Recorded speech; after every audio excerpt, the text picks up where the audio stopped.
김성욱, 김서연, 신승현입니다.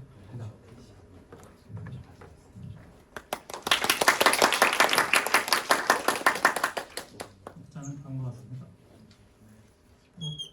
읽어주시면 감사하겠습니다. 산업 분석부터 시작하도록 하겠습니다. 화장품 산업은 크게 브랜드 기업과 지금 이들에게 제품을 공급하는 생산 제조 기업으로 나뉩니다. 대표적인 브랜드 산업은 LG생명, 아모레퍼시픽 등이 있으며 생산 제조 쪽에는 코스메스, 한국코마 등이 꼽힙니다. 최근에는 LG생명 같은 전통 대형 브랜드 못지않게 창업 1년이 채 되지 않은 인디 브랜드들이 시장에 관심을 받는 경우가 많아졌습니다.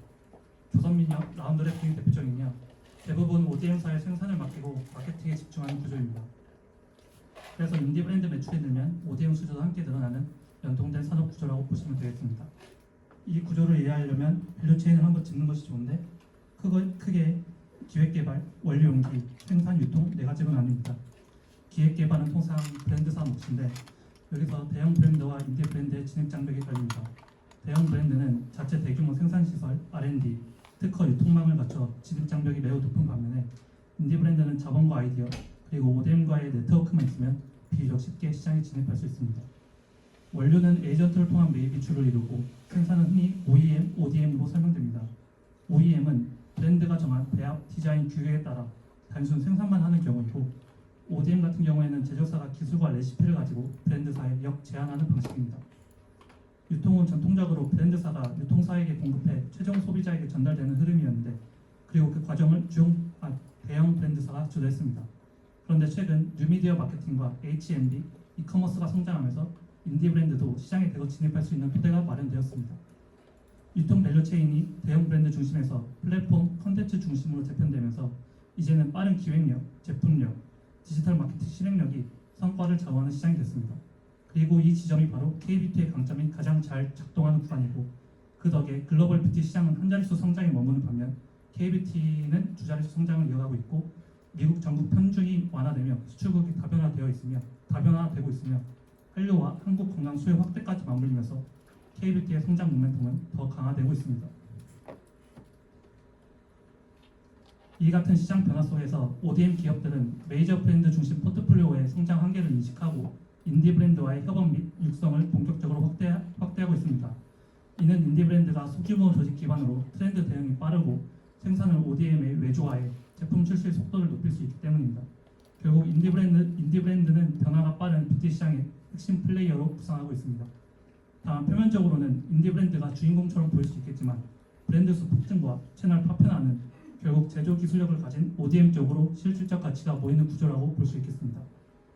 그에 맞춰 ODM사들은 매출 대비 R&D 비중을 5에서 6% 수준으로 끌어올리고 최소 주문 수량을 낮춰 소규모 스타트업도 초기 부담 없이 시장 테스트를 할 수 있게 돕고 있습니다. 동시에 글로벌 캐파를 높여 현지 인디 브랜드와의 협업 여지도 키우고 있는 중입니다. 지금까지 산업과 ODM의 위치를 말씀드렸고 이제 그 흐름 속에서 동사를 살펴보겠습니다. 동사는 화장품 연구개발 생산에 종사하며 기술력과 글로벌 공급망을 바탕으로 성장해 왔습니다. 한국을 비롯해 중국, 미국, 동남아 등 주요 뷰티 시장에 거점을 두고 전 세계 1000개사가 넘는 고객사에 맞춤 솔루션을 제공하고 있습니다. 25년 기준 매출액은 2조 3,999억 원으로 전년 대비 10.7% 성장했으며 당기순이익은 1,311억 원으로 전년 대비 48.2%나 성장했습니다. 이러한 성장 동력은 한국 법인의 지배력 유지와 중국 시장 반등, 신흥시장 수요 증가로 요약됩니다. 중국 내수 둔화 우려에도 25년 연간 매출 6,327억 원, 전년 대비 10.2% 반등에 성공했고 동남아는 선케어 제품 중심으로 매출 732억 원, 전년 대비 68.2%의 고성장을 기록했습니다.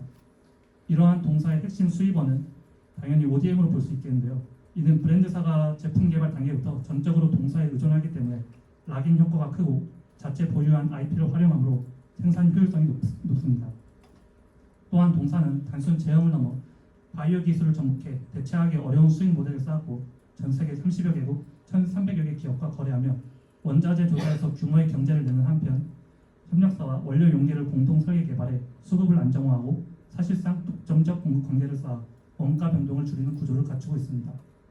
이렇게 앞서 말한 ODM 역량과 제조 효율은 시장에서는 어떤 고객 믹스로 안착하느냐로 확인되는데 특히 메이저 브랜드는 두 가지 의미에서 중요합니다. 첫 번째로 대량 발주로 공장 가동률과 매출의 하방 경직성을 만듭니다. 25년 기준 한국 법인 메이저 브랜드 비중이 약 30% 내외로 추정되는데 그 비중만큼 기저 수요에 기여한다고 볼 수 있겠습니다. 둘째, 까다로운 품질 기준과 공장 실사를 통과했다는 점이 글로벌 레퍼런스로 작용해 인디 브랜드 유입을 더 촉진시킵니다. 그 결과 신규 고객의 80% 이상이 인디 브랜드로 채워졌고 이런 수주 확대가 25년 역대 최대 매출인 2조 3,999억 원 달성의 핵심 동력이 되었습니다.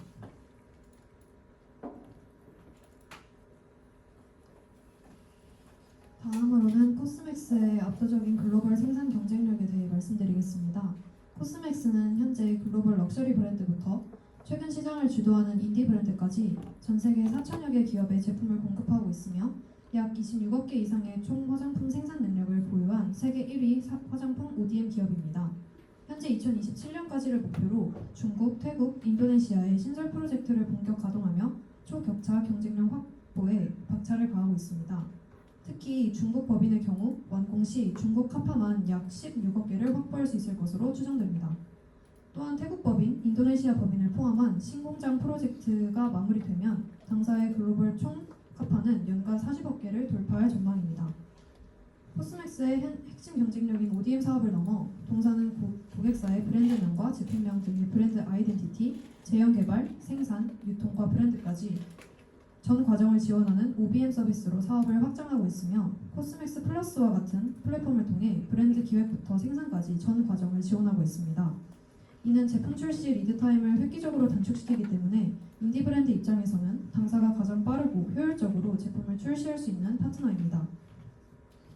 추가적으로 당사의 핵심 경쟁력 중 빼놓을 수 없는 것이 바로 스마트 팩토리 기반 생산 효율화입니다. 동사는 AI와 자동화를 기반으로 구축해 생산 효율을 극대화하고 있습니다. 이로 인해 최소 주문 수량, 즉 MOQ를 낮출 수 있고 이는 인디 브랜드 확보 경쟁력으로 이어집니다. 또한 경쟁사 대비 더 다양한 제품 포트폴리오와 글로벌 고객 기반을 보유하고 있어 매출 구조 안정성과 성장성을 동시에 확보하고 있습니다. 이에 대해서는 투자 포인트에서 더 자세히 설명드릴 예정이며 자세한 고객사 대비 성장률은 업로드한 자료를 참고해 주시면 감사하겠습니다. 먼저 첫 번째 투자 포인트는 비즈니스 모델의 진화와 글로벌 확장성입니다. 코스맥스는 기존 ODM, 즉 단순 제조를 넘어서 OBM, 브랜드 기획까지 확장하는 구조로 진화하고 있습니다. 이 구조에서 가장 중요한 변화는 고객사와의 관계가 단순 거래가 아니라 락인 구조로 바뀐다는 점입니다. 제품 기획부터 생산까지 모두 맡기게 되면 브랜드 입장에서는 제조사를 쉽게 바꿀 수 없기 때문에 계약이 장기화되고 안정적인 매출이 발생합니다. 또한 동사는 낮은 MOQ 전략을 보유하고 있습니다. 소량 생산도 가능하기 때문에 신생 인디 브랜드도 쉽게 시장에 진입할 수 있고 이후 제품이 성공하면 대량 생산으로 빠르게 전환하면서 카파를 활용한 수익 확대가 가능합니다. 즉 작게 시작해서 크게 키우는 구조를 이미 만들어 놓은 기업이라고 할 수 있겠습니다. 더불어 동사는 다수의 글로벌 메이저 브랜드와의 협업 경험을 보유하고 있습니다. 엄격한 품질 기준을 통과한 레퍼런스를 바탕으로 신규 브랜드 입장에서도 신뢰도가 높고 결과적으로 글로벌 고객사를 지속적으로 확보할 수 있는 구조입니다. 두 번째 투자 포인트는 기술적 해자와 생산 인프라입니다. 먼저 기술력 측면에서 동사는 1,700건 이상의 IP와 800건 이상의 특허를 보유하고 있습니다. 이는 단순히 숫자에 불과하기보다는 경쟁사 입장에서 쉽게 따라올 수 없는 진입 장벽임을 의미합니다. 또한 R&D 투자 비중이 지속적으로 높기 때문에 기술 격차가 시간이 갈수록 더 벌어지는 구조입니다. 다음으로 중요한 부분은 생산 능력입니다. 동사는 연간 26억 개 이상의 생산 카파를 보유하고 있습니다. 이는 크게 두 가지를 의미하는데요. 첫 번째, 히트 제품이 나오면 즉시 대량 생산이 가능하다. 그리고 둘째, 글로벌 생산 거점을 통해 관세 및 공급망 리스크를 회피할 수 있다. 또한 글로벌 인증을 선제적으로 확보할 수 있기 때문에 인디 브랜드 입장에서는 규제 대응을 맡길 수밖에 없는 구조입니다. 마지막으로 최근 시장에서 가장 많이 제기되는 우려 중 하나가 중동 지역 긴장과 원자재 가격 상승 리스크입니다. 실제로 중동 지역 불안은 호르무즈 해협의 봉쇄로 석화 원료와 용기의 핵심 원료인 나프타 수급이 불안정해지고 있습니다. 이에 동사가 대응할 수 있는 방안은 공급망 방어 및 수익성 보호 전략입니다. 동사는 1, 2개월 수준의 원재료 재고를 선매입하여 확보하고 있어 단기적 원가 변동 영향으로부터 대응할 수 있습니다. 또한 분산된 글로벌 생산 거점과 공급망으로 유동적 대응이 가능합니다. 하지만 현 상황에서의 문제는 기업 수준에서 해결하기 어려운 문제이기 때문에 관망이 필요할 것으로 예상되고 어느 정도의 리스크로 작용할 가능성은 남아있다고 판단했기 때문에 동사의 추후 판가 전가력이 어느 정도 수준일지 더 확인이 필요할 것으로 보입니다.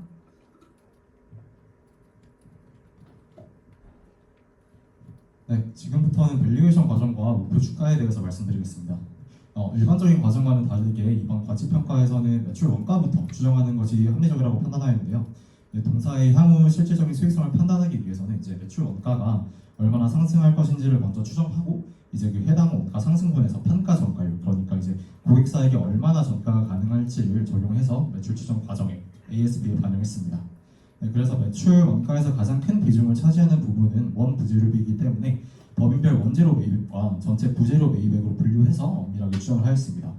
네, 그래서 원재료비에 대해서는 매입 가격 상승률과 생산량 변동에 의한 효과를 주요 변수로 고려하였습니다. 매입 가격 상승률에 가장 중요한 영향을 미치는 변수는 유가 변동폭이기 때문에 아래 나타난 공식을 수립해서 유가 상승이 실질적으로 얼마나 원가 상승으로 이어질지에 대해서 수치화하여서 적용하였습니다. 네, 그 외에 매출 원가 구성 요소 중 법인별 추정이 어려운 항목들에 대해서는 일반적인 추정 원리를 적용해서 향후 금액을 추정하였습니다. 네, 동사는 이제 유형자산 금액이 자산 총계의 44% 정도를 차지하는 자본 집합적인 구조를 보이고 있고, 또 이제 향후 그 비중이 계속 증가할 것으로 예상됩니다. 그리고 이후 멀티플 적용에 중요한 영향을 미치기 때문에 감가상각 대상 유형 자산별로 추정하였고, 그리고 과거 3개년의 감가상각비의 매출 원가 대 판관비 비율을 평균해서 26년도와 27년도 매출 원가와 판관비에 안분해 주었습니다. 네, 그래서 가장 중요하게 설립한 논리는 현재 증설 계획이 있는 법인에 의한 유형자산 증가분이 어느 정도가 될 것인가였는데요.